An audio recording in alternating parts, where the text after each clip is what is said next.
Bonjour les amis de Radio Camino, me voici en Hongrie, je suis au bord du Danube, au nord de Budapest et j'avais envie de vous présenter la Hongrie à vélo parce qu'on a trop souvent tendance à se limiter à l'Eurovélo 6, donc le Danube jusque Budapest. C'est fort dommage parce que la Hongrie mérite vraiment d'être découverte dans sa totalité et je vais vous en parler dans cette vidéo.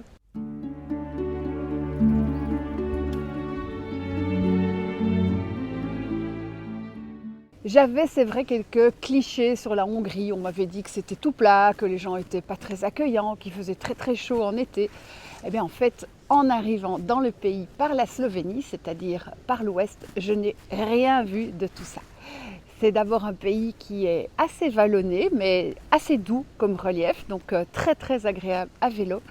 Et même s'il y a des cultures, eh bien, où qu'on regarde, on a toujours des forêts quelque part à l'horizon et il faut dire que c'est un des points que j'ai le plus aimé, c'est qu'il y a des arbres magnifiques, des belles réserves naturelles. Je pense que les Hongrois aiment l'environnement, en tout cas ils prennent soin de leur pays et ça fait du bien. Pourquoi ce serait dommage de se limiter à Budapest et aux rives du Danube? Eh bien, c'est parce que ces régions ne sont pas du tout représentatives de la Hongrie profonde ou de la Hongrie tout simplement. Il y a beaucoup de petits villages qui sont, je trouve, assez sympas, assez simples. Ce sont des petites maisons héritées du communisme, mais chaque villageois a à cœur quand même de peindre sa maison, de mettre un petit jardin fleuri, un petit potager.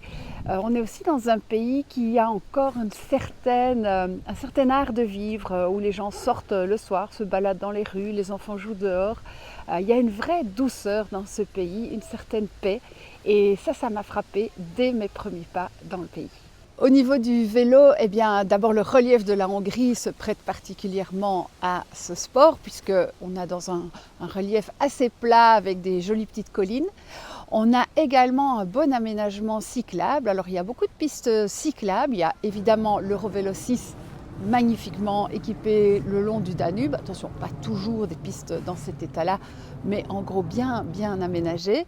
On a également un autre Eurovélo que moi je trouve très intéressant.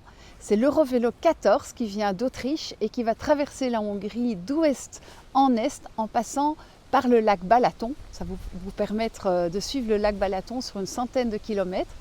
Et également de rejoindre différentes villes thermales et des plus petits lacs moins connus.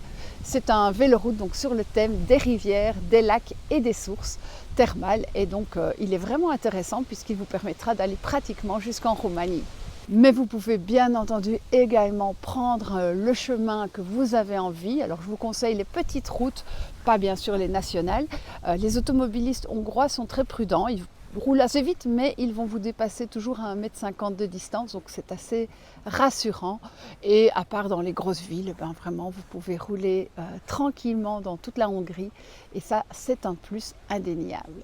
Au niveau de la vie quotidienne du cycliste et du voyageur, eh bien, pour manger, vous allez trouver dans les zones touristiques des petits endroits comme ceci. Alors je vous conseille le poisson qui s'appelle le hek et qui se mange frit et qu'on paye au poids.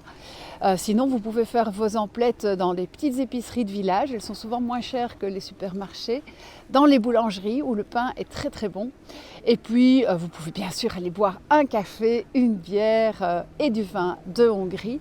Malheureusement, on ne peut plus dire que la Hongrie est un pays bon marché parce que l'inflation a été terrible ces dernières années et les denrées alimentaires ont quasi doublé de prix. Donc on est dans des prix presque équivalents à ceux de l'Allemagne ou de l'Italie. Pour parler avec les gens, eh bien, il n'y a pas beaucoup de personnes de mon âge qui parlent l'anglais, c'est plutôt quelques mots d'allemand. Mais rassurez-vous, si vous connaissez 3 mots, bonjour, Jonapot, Keshene pour dire merci et Ekeshedgedere pour dire à votre santé, eh bien, toutes les portes vont s'ouvrir et vraiment, c'est un peuple hyper accueillant. Ils vont voir que vous êtes un étranger et ils vont essayer de vous accueillir au mieux. À présent, il est temps que je reprenne la route vers le nord et vers l'ouest pour rentrer. Mais une chose est certaine, c'est qu'un jour, je reprendrai un Flixbus ou un train jusque Budapest avec mon vélo pour continuer la route vers l'est et vers la Roumanie parce que j'ai vraiment adoré ce pays. Et puis je vous invite à venir le découvrir vous aussi. Encore une fois, sortez des sentiers balisés, n'hésitez pas à aller explorer le pays lui-même et pas uniquement la carte postale touristique. Ça vaut vraiment la peine et vous rencontrerez des gens merveilleux. En tout cas, c'est tout ce que je vous souhaite et je vous dis à bientôt pour d'autres vidéos. Ciao!